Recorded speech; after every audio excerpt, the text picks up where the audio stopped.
குறிப்பாக வந்து police clearance. இப்போ வெளிநாடுகளில் போலீஸ் கிளியரன்ஸ் எடுக்க காலதாமதம் ஆகுது.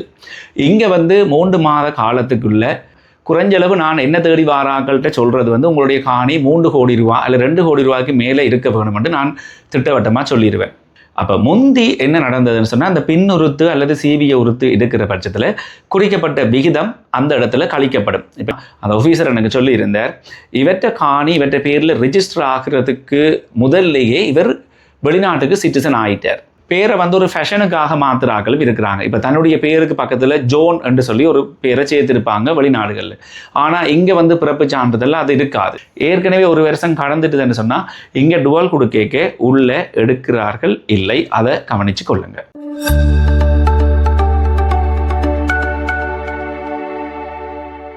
வணக்கம் அன்பு உள்ளங்களை, நான் ரஜீவன், யாழ்ப்பாணத்திலிருந்து. இந்த காணொலி ஆரம்பிக்கின்ற பொழுதே உங்கள் அனைவருக்குமே நன்றியை தெரிவிக்க வேண்டும். ஏனென்று சொன்னால், என்னுடைய யூடியூப் தளத்தில் 20,000 சப்ஸ்கிரைபர் கிடைச்சிருக்கிறீர்கள். நீங்கள் இல்லை என்று சொன்னால் இந்த சேனல் இவ்வளவு தூரம் வந்திருக்காது. அதே சமயத்தில் ஃபேஸ்புக்கில் பார்த்தீங்கன்னு சொன்னால் 10,000 பேர் இருக்கின்ற பொழுது நன்றி சொல்ல வேண்டும் என்று சொல்ல ஆசைப்பட்டேன். ஆனால் அது அப்படியே தவற விட்டு போயிட்டு இப்போ 11க்கு மேலே வந்துட்டீங்க. உங்களுடைய ஆதரவுக்கு நன்றி. தொடர்ந்து உங்களுடைய ஆதரவுகளை தாங்க. நீண்ட நாட்களாக காணொலி பதிவேற்றாமல் இருந்துட்டேன். கிட்டத்தட்ட 10 நாளைக்கு மேலே ஆயிட்டது.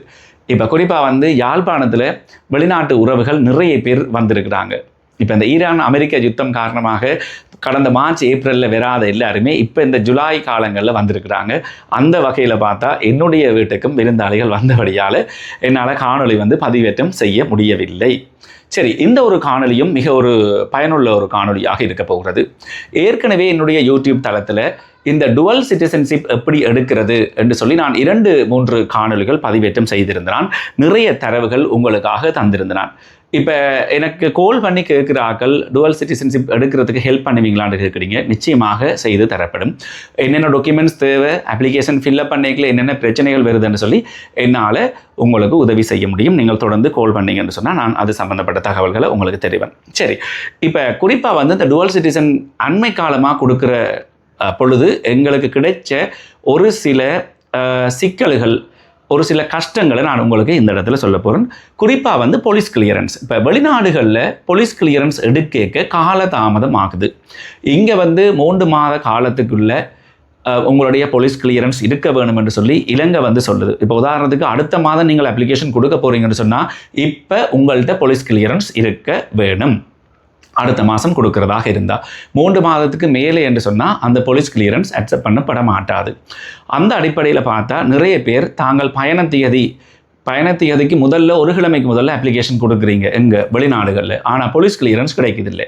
4 கிழமை ஆகியும் போலீஸ் கிளியரன்ஸ் கிடைக்காம எத்தனையோ அப்ளிகேஷன் கொடுக்காம இந்த இடத்துல பெண்டிங்கில் இருக்குது. அதை கவனிச்சு கொள்ளுங்க. அது இன்னும் நாடண்டு இல்லை, கனடாவுக்கு நடந்திருக்குது. கனடா கிட்டத்தட்ட 6 கிழமைக்கு மேலேயும் ஒரு ஆளுக்கு போலீஸ் கிளியரன்ஸ் கிடைக்காம இருந்தது.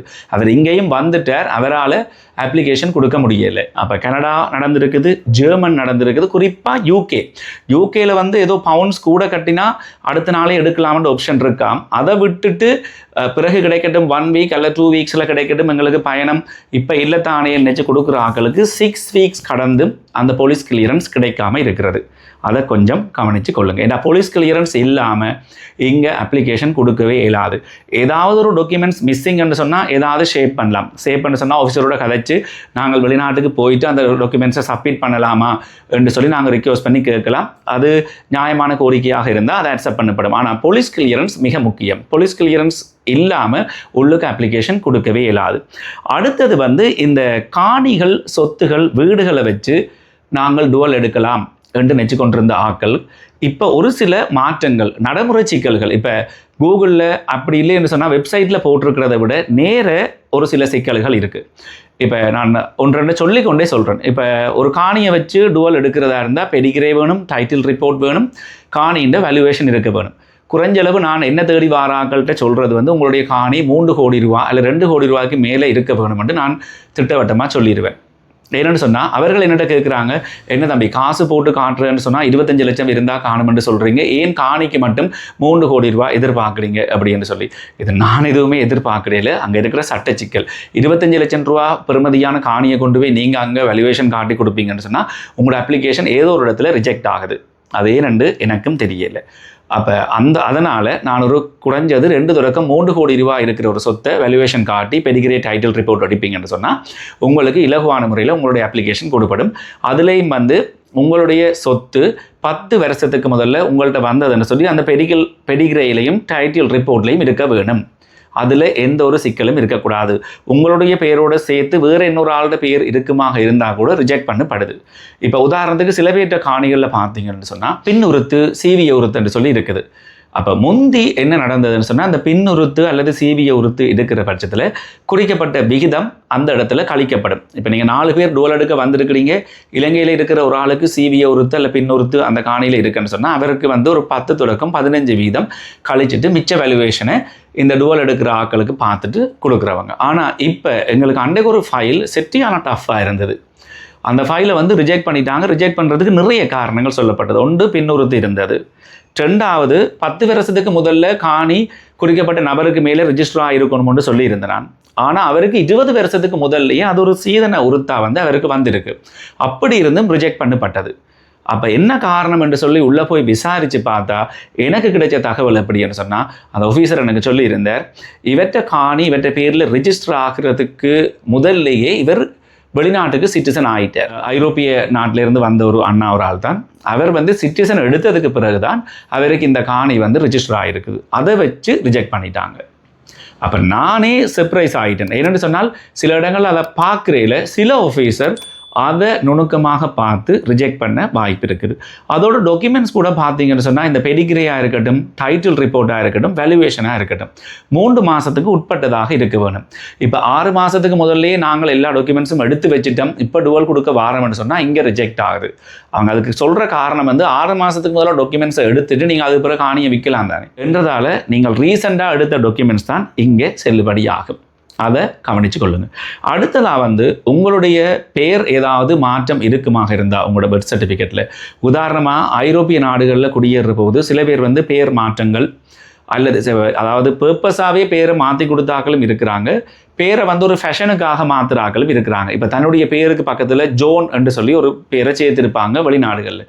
ஆனால் இங்கே பிறப்பு சான்றிதழ் அது இருக்காது. அதனால் பிறப்பு சான்றிதழும் உங்களுடைய வெளிநாட்டு பாஸ்போர்ட்டும் சேராத பட்சத்திலேயே அப்ளிகேஷன் ரிஜெக்ட் ஆகுது. அப்படி என்று சொன்னால் நீங்கள் என்ன செய்யணும்னு சொன்னால் வெளிநாடுகள்லேயே நீங்கள் சத்திய கடுதாசி அஃபிடவி மாதிரி முடித்து உங்களுடைய பேரை மாற்றி இருக்க வேணும். அல்லது இங்கேயும் ஆள்பதிவு திணைக்களகத்தில் உங்களுடைய பேரை நீங்கள் ப்ராப்பராக மாற்றி இருக்க வேணும்.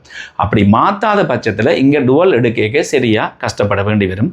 டேட் ஆஃப் பர்த்தை மாற்றி தவறுதலாக பதியப்பட்டிருந்தாலும் சில பேர் கவனிச்சிருக்க மாட்டீங்க, அல்லது தவறுதலாக கூட கொடுத்தாக்களும் இருக்கிறீங்க. ஆனால் அப்படி ஒரு சந்தர்ப்பம் வர்ற பட்சத்தில் இங்கே மாற்றம் எதுவுமே செய்ய முடியாது. கச்சேரியில் கொண்டே உங்களுடைய பர்த் சர்டிஃபிகேட்டை அப்ளை பண்ணி பார்த்தா அங்கே இருந்து வராது. அப்படி வராத பட்சத்திலையும் இங்கே டுவல் எடுக்கைக்குள்ள உங்களுக்கு பிரச்சனை வரும். அடுத்தது ஃபிக்ஸ்ட் டிபாசிட். இப்போ நிலையான வாய்ப்பில் காசு போட்டு வச்சுருக்கிறீங்கன்னு சொன்னால் அது ரீசெண்டாக போட்டதாக இருக்க வேணும். அதுக்கு ஆக குறுகின காலம் பார்க்கப்படுது, 1 மாதத்துக்குள்ளே பார்க்கப்படுகிறது. இப்போ ஏற்கனவே நீங்கள் 6 மாதத்துக்கு முதல்லையோ 1 வருஷத்துக்கு முதல்லையோ எஃப்டியில் போட்டுட்டீங்கள். இப்போ அந்த சர்டிஃபிகேட்டை காட்டி நீங்கள் டுவல் எடுக்க போகிறீங்கன்னு சொன்னால் அந்த இடத்துல சொல்லப்படுறது எப்படின்னு சொன்னால் நீங்கள் மீண்டும் அதை புதுப்பிக்கணும்னு சொல்லி. ஏன்னா 3 வருஷ காலத்துக்கு உங்களுடைய எஃப்டி இருக்க வேணும். நீங்கள் குறிக்கப்பட்ட டேட்டில் இருந்து 3 வருஷ காலத்துக்கு இருக்கணும்னு தான் அந்த கட்டுப்பாடு சொல்லப்படுகிறது. 3 வருஷத்துக்கு நான் இந்த காசை எடுக்க மாட்டேன். ஏற்கனவே 1 வருஷம் கடந்துட்டுதுன்னு சொன்னால் இங்கே டுவல் கொடுக்க உள்ள எடுக்கிறார்கள் இல்லை. அதை கவனித்து கொள்ளுங்கள். இப்போ அதாவது தற்சமயம் கடந்த ஒரு 3 மாத காலமாக இந்த இரட்டை குடியுரிமை அப்ளிகேஷனில் இருந்த ஒரு சில பிரச்சனைகளை தான் இந்த இடத்துல நான் குறிப்பிட்டு சொல்லியிருக்கிறேன். சில இடங்களில் நீங்கள் கேள்விகளாக கேட்குற பட்சத்திலேயோ அல்லது உங்களுக்கு சந்தேகங்களாக இருக்கிற பட்சத்தில் நீங்கள் கமெண்ட்ஸில் சொன்னால் கூட நான் ஏதாவது விடுபட்ட தகவல் இருந்தால் சொல்லுவேன். என்னென்னு சொன்னால் ஒரு வீடியோவிலேயே என்னால் 30-40 நிமிஷத்துக்கு என்னென்ன பிரச்சனை என்று சொல்லிக்கொண்டே போயிடலாம். அது இப்போ அன்றைக்கு ஒரு அப்ளிகேஷன் எனக்கு வந்திருந்தது அப்படின்னு சொன்னால் அவங்களோட பிள்ளைக்கு பர்த் சர்டிஃபிகேட் இல்லை, அப்போ 15 தான் எடுக்க வேண்டி இருந்தது.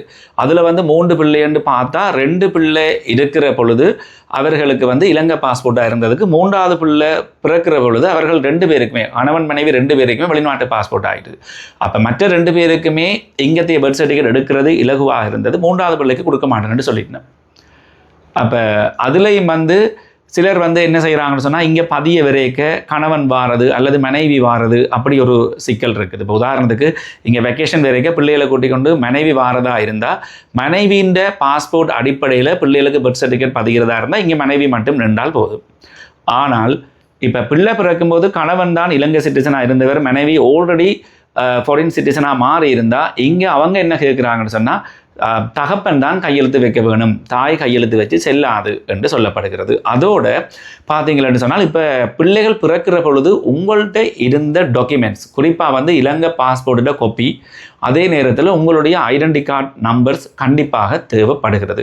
இதையும் கருத்தில் கொள்ளுங்கள். உதாரணத்துக்கு உங்களோட ஐடென்டி கார்டு நம்பர் நீங்கள் மிஸ்ஸிங் என்று சொல்லலாம், பிரச்சனை இல்லை.